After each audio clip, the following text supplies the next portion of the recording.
Hello student, आज हम discuss करेंगे क्लास 12 का सबसे इम्पोर्टेंट लेसन जो फिजिकल केमिस्ट्री के अंदर आता है, जिसका नाम है इलेक्ट्रोकेमिस्ट्री। सबसे पहले हम यहाँ पे डेट डाल देते हैं।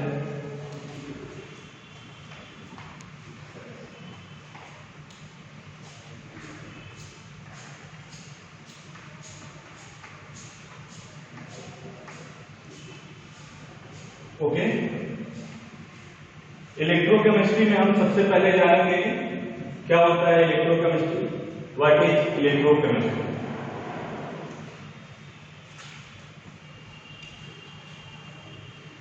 The branch of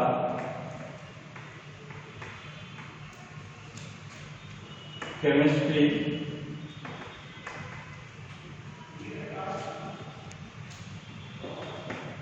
which deals study of conversion electrical energy into chemical energy and vice versa। Okay, जहां कहीं इलेक्ट्रिसिटी के अंदर केमिस्ट्री आ जाती है और केमिस्ट्री से इलेक्ट्रिसिटी प्रोड्यूस होती है, उसी को हम स्टडी करते हैं इलेक्ट्रोकेमिस्ट्री के अंदर। हमने डेफिनेशन लिखा है इलेक्ट्रोकेमिस्ट्री की, the branch of chemistry which deals study of conversion electrical energy into chemical energy and vice versa. Vice versa का मतलब होता है इलेक्ट्रिकल एनर्जी से केमिकल एनर्जी और केमिकल एनर्जी से इलेक्ट्रिकल एनर्जी का कन्वर्जन। इसमें कुछ पहले हम बेसिक टर्म एक्सप्लेन कर लेते हैं, छोटे छोटे डेफिनेशन जान लेते हैं, जो कि हर लेसन के पहले इंपॉर्टेंट होता है। ये कॉन्सेप्चुअल लेसन है और बहुत ही सिंपल लेसन है। आप अगर इसके कॉन्सेप्ट को समझ गए तो आप इसे अच्छे से कर सकते हैं। हम एक डिवाइस लेते हैं, जानते हैं electrochemical cell. Electrochemical cell, electrochemical cell, इसको ये पूरा लेसन ब्रीफिंग है, सेल के ऊपर ही लेसन है। इलेक्ट्रोकेमिकल सेल, इलेक्ट्रोकेमिकल सेल एक ऐसी डिवाइस है जो इलेक्ट्रिकल एनर्जी को केमिकल एनर्जी में कन्वर्ट करती है और केमिकल एनर्जी को इलेक्ट्रिकल एनर्जी में कन्वर्ट करती है। तो इलेक्ट्रोकेमिस्ट्री हम देखते हैं, इलेक्ट्रोकेमिकल सेल क्या होता है।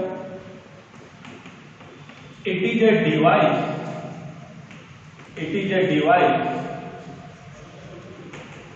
which convert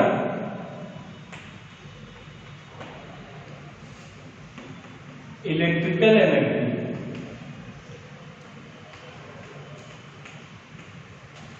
into chemical energy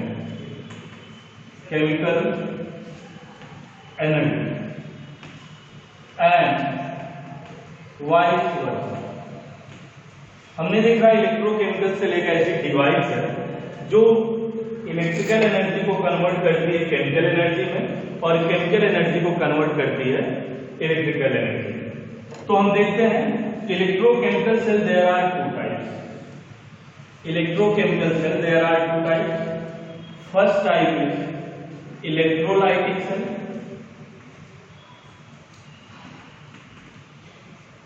second type is galvanic cell. Electrolytic cell and galvanic cell. हम पहले आपको समझा देते हैं इलेक्ट्रोलाइटिक सेल क्या होता है। देखते हैं इलेक्ट्रोलाइटिक सेल के बारे में। फर्स्ट पॉइंट इलेक्ट्रोलाइटिक सेल में, इलेक्ट्रोलाइटिक सेल एक ऐसा सेल है जो क्या करता है, इलेक्ट्रिकल एनर्जी को केमिकल एनर्जी में कन्वर्ट करता है। It convert electrolytic cell, it convert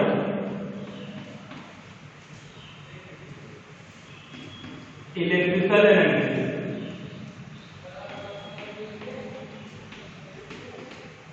into chemical energy. Okay, electrolytic cell, it converts electrical energy into chemical energy. यहां मैंने एक लाइन ड्रा करी। अब फिर हम गैल्वेनिक सेल का पॉइंट लेते हैं। गैल्वेनिक सेल क्या करता है? जस्ट इसका opposite, it convert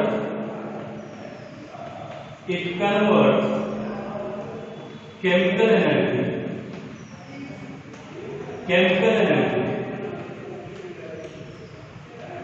into electrical energy। यहां से आपको क्लियर हो गया कि इलेक्ट्रोलाइटिक सेल इलेक्ट्रिकल से केमिकल करता है। मैं यहां समझा दूं थोड़ा सा इलेक्ट्रोलाइटिक सेल का एक एग्जांपल। जैसे आप जिस भी कंपाउंड का इलेक्ट्रोलिसिस, आपको इसका मेन एग्जांपल है इलेक्ट्रोलिसिस। आप 11th में बहुत सारे रिएक्शन पढ़े होंगे इलेक्ट्रोलिसिस के। तो इसमें हमने क्या किया, जिस भी कंपाउंड का इलेक्ट्रोलिसिस कराना होता है उसका हम इसमें सोल्यूशन लेते हैं और उस सोल्यूशन के अंदर 2 इलेक्ट्रोड्स लगाते हैं। फर्स्ट इलेक्ट्रोड एक कैथोड और दूसरा एनोड। इनको हम क्या करते हैं, एक बैटरी से कनेक्ट कर देते हैं। इसको हम एक बैटरी से कनेक्ट कर देते हैं। बैटरी से कनेक्ट करने के बाद यहाँ पे हम लिख दे रहे हैं ये बैटरी है। बैटरी से हमें क्या, बाहर से आउटसाइड से हम क्या करते हैं, इलेक्ट्रिकल एनर्जी को क्या करते हैं, इसमें ट्रांसफर करते हैं। इलेक्ट्रिकल एनर्जी से हम उस सोल्यूशन का क्या करवा रहे हैं, उस केमिकल का इलेक्ट्रोलिसिस करवा रहे हैं। तो यहाँ पे क्या हो रहा है, इलेक्ट्रिकल एनर्जी ट्रांसफर हो रही है केमिकल एनर्जी में। और यहाँ पे हम देख सकते हैं कि जब भी आप ध्यान देंगे, जिस भी सोल्यूशन का इलेक्ट्रोलाइसिस आपको करवाना होगा उसे आप कंटेनर में लेना होगा, उसमें कैथोड एनोड की रॉड लगानी होगी, फिर उसके बाद आप बैटरी को सप्लाई करेंगे। बैटरी की एनर्जी केमिकल में आ जाएगी और यही आपका कन्वर्जन होगा इलेक्ट्रोलाइटिक सेल का। इसे हम स्टडी करेंगे। और यहाँ पे convert chemical energy into electrical energy. Second क्या है आपका इलेक्ट्रोलाइटिक सेल में? इलेक्ट्रोलाइटिक सेल के अंदर जो सबसे इंपॉर्टेंट बात होती है, कैथोड इसका क्या होता है, नेगेटिव। कैथोड इसका नेगेटिव होता है और एनोड जो इसका होता है, एनोड वाला इलेक्ट्रोड, ये आपका क्या होता है, पॉजिटिव। यहाँ पे इलेक्ट्रोलाइटिक सेल में कैथोड नेगेटिव, एनोड पॉजिटिव। ये आगे हम याद हो जाएगा ये करते करते। नेक्स्ट हम देखते हैं इसमें जस्ट उल्टा, गैल्वेनिक सेल के अंदर कैथोड हमारा पॉजिटिव हो जाएगा, कैथोड पॉजिटिव, और आपका एनोड नेगेटिव।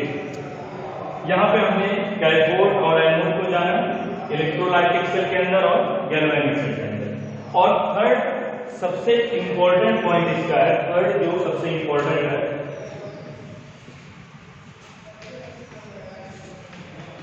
इन इलेक्ट्रोलाइटिक सेल सबसे इंपॉर्टेंट पॉइंट जो है आपका इलेक्ट्रोलाइटिक सेल में, आप यहां देख रहे हैं अभी कोई भी इलेक्ट्रोलिसिस करवाने के लिए आपको यहाँ बैटरी स्टार्ट करनी पड़ेगी। और जब हम यहाँ से बैटरी से करंट फ्लो करेंगे केमिकल के अंदर, तभी ये रिएक्शन जो है इलेक्ट्रोलिसिस स्टार्ट होती है। विदाउट बैटरी हम इलेक्ट्रोलिसिस को स्टार्ट नहीं करा सकते हैं। इसीलिए इसको स्टार्ट करने के लिए मुझे आउटसाइड से इलेक्ट्रिकल एनर्जी ट्रांसफर करनी पड़ेगी। तो इसीलिए हम इसको बोलेंगे नॉन स्पॉन्टेनियस प्रोसेस। ये क्या है हमारा, नॉन स्पॉन्टेनियस प्रोसेस। तो यहां पे लिख सकते हैं non spontaneous reaction is carried out, इसमें लिखते हैं non spontaneous reaction, non spontaneous reaction is carried out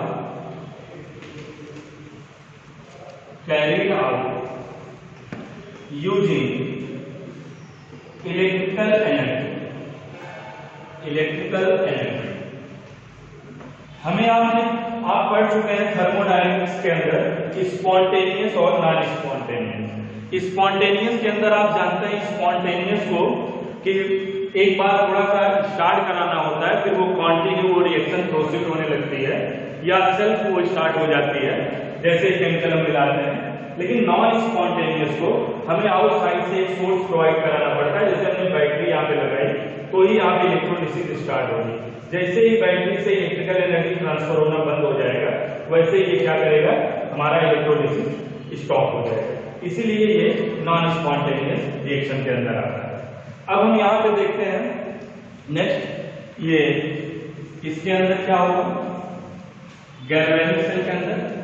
galvanic cell के अंदर आप देखते हैं the energy generated by the energy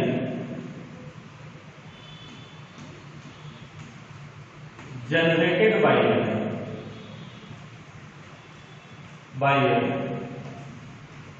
spontaneous reaction by electrical energy। यहां पे एनर्जी जो जनरेट होती है गैल्वेनिक सेल में, वो स्पॉन्टेनियस रिएक्शन से जनरेट होती है और हमें इलेक्ट्रिकल एनर्जी में कन्वर्ट होकर मिलती है। यहाँ पे गैल्वेनिक सेल हमने देख लिया कि केमिकल एनर्जी से इलेक्ट्रिकल एनर्जी में कोई चीज जाएगी।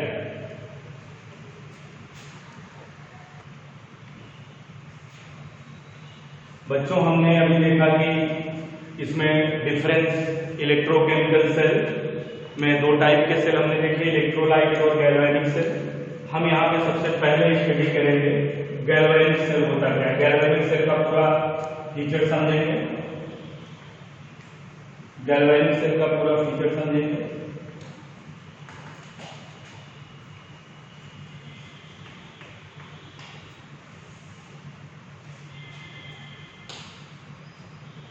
गैल्वेनिक सेल में हम यहां पर बनाते हैं गैल्वेनिक सेल।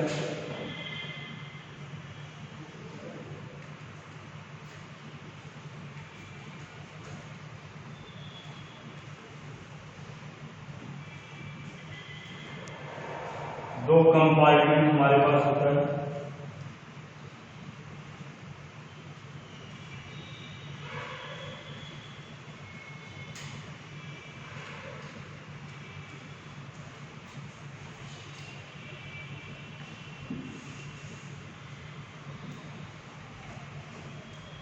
दोनों कंपार्टमेंट के अंदर हम सोल्यूशन लेते हैं, इलेक्ट्रोलाइट का सोल्यूशन। फर्स्ट कंपार्टमेंट में हम लेते हैं जिंक सल्फेट का सोल्यूशन, जिंक सल्फेट। और जिसका इलेक्ट्रोलाइट लेते हैं, जिस मेटल का, उसी की हम राड भी लेते हैं इसके अंदर, ये याद रखना। उसी का हम यहाँ पे इलेक्ट्रोड बनाएंगे। जिंक सल्फेट का सोल्यूशन है कि मेटालिक राड हमारी क्या है, जिंक की।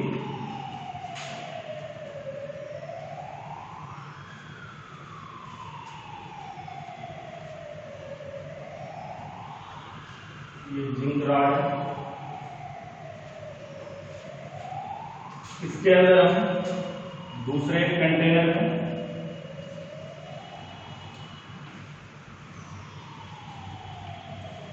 कॉपर सल्फेट का इलेक्ट्रोलाइट सोल्यूशन लेते हैं और यहां पर भी हम एक इलेक्ट्रोड लगाएंगे।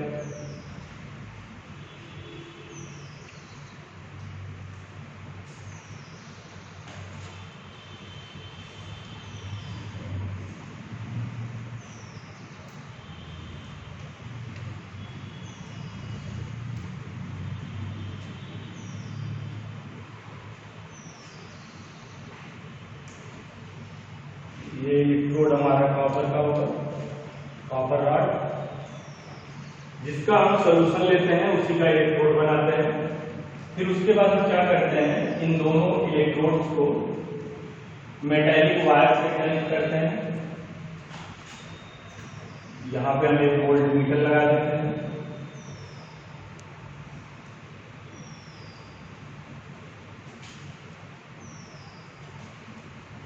ये डायरेक्शन हमारी है फ्लो ऑफ इलेक्ट्रॉन। आपको पता है जिधर इलेक्ट्रॉन के डायरेक्शन का फ्लो होता है, फ्लो जिस डायरेक्शन में इलेक्ट्रॉन हो रहा होता है उसके अपोजिट डायरेक्शन में करंट की डायरेक्शन होती है। Direction of current. पहले एक बात हम समझ लें कि कुछ बच्चे कंफ्यूज हो जाते हैं इलेक्ट्रॉन किधर से फ्लो होगा, जिंक की तरफ से कॉपर पे जाएगा कि कॉपर रॉड से जिंक पर इलेक्ट्रॉन आएंगे। ये बात समझ में आप रिएक्टिविटी सीरीज स्टडी करे होंगे जो इंपॉर्टेंट है।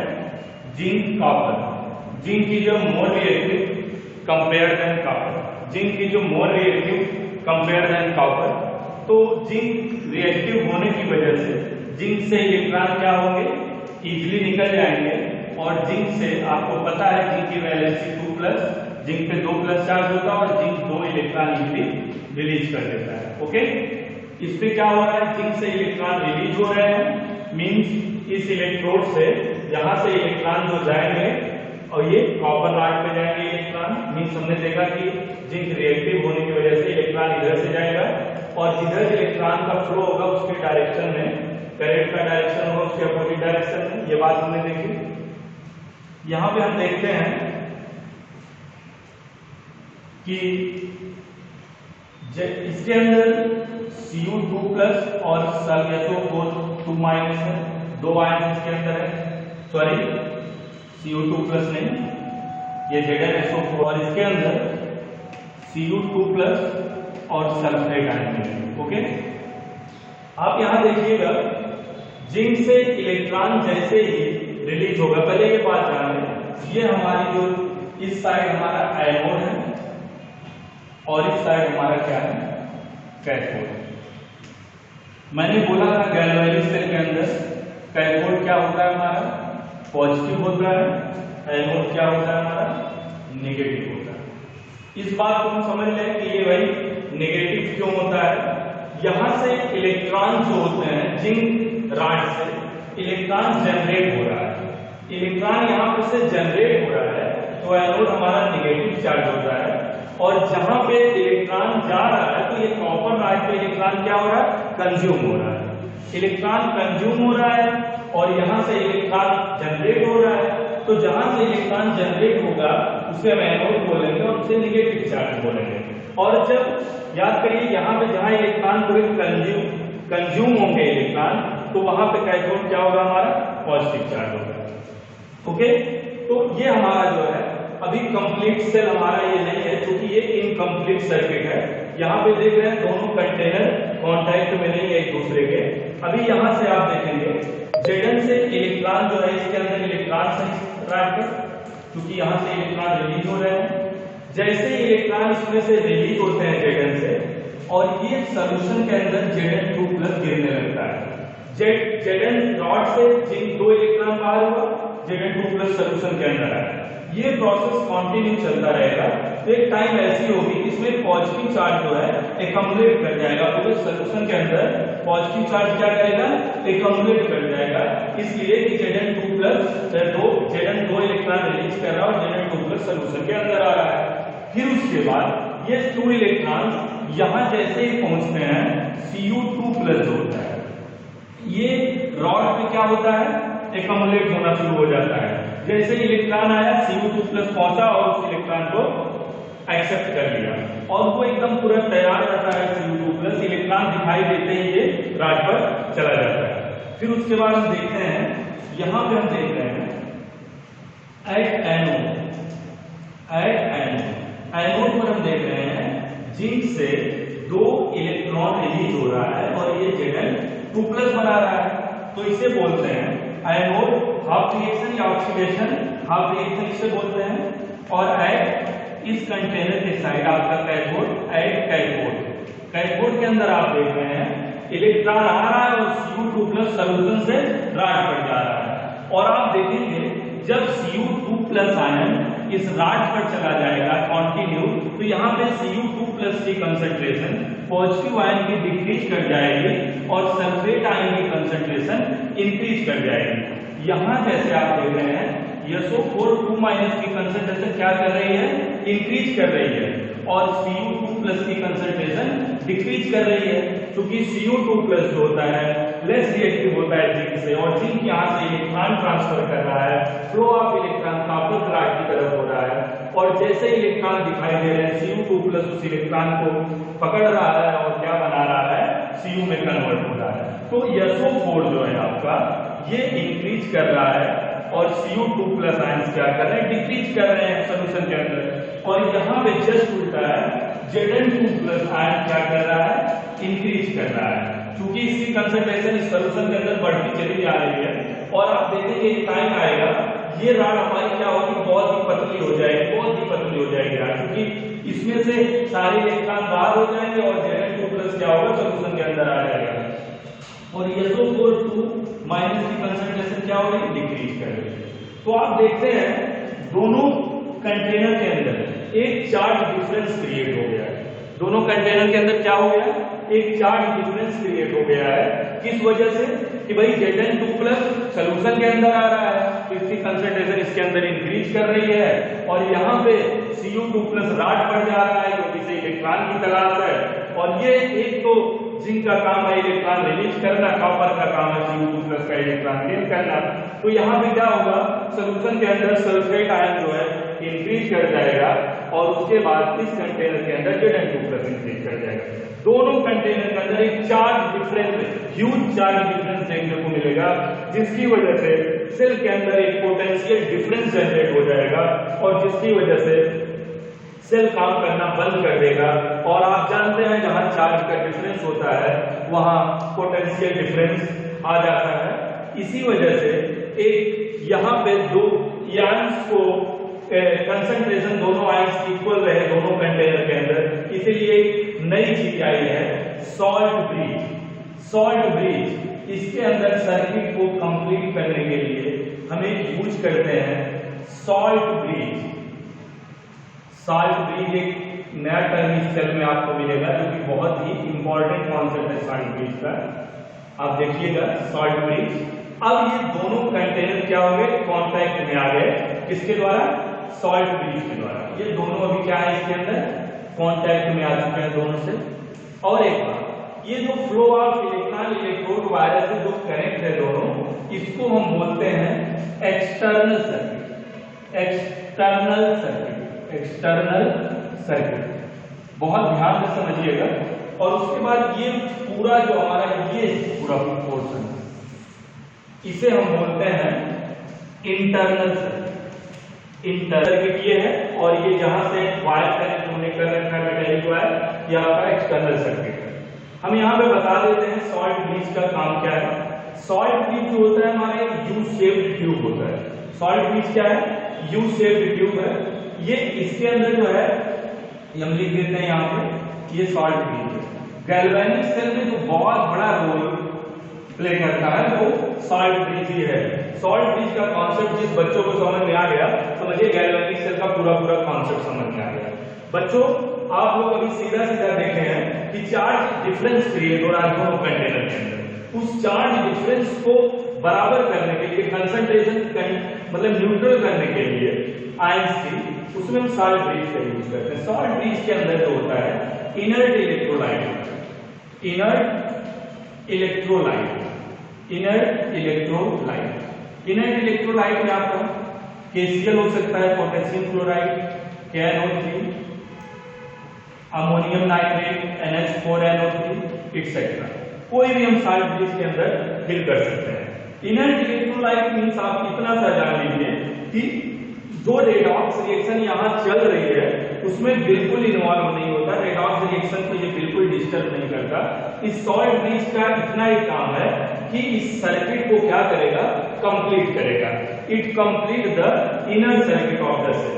ये जो इनकम्प्लीट हो गई है हमारी inner circuit charge difference create होने की वजह से, इसको क्या करेगा, it complete inner circuit of the cell.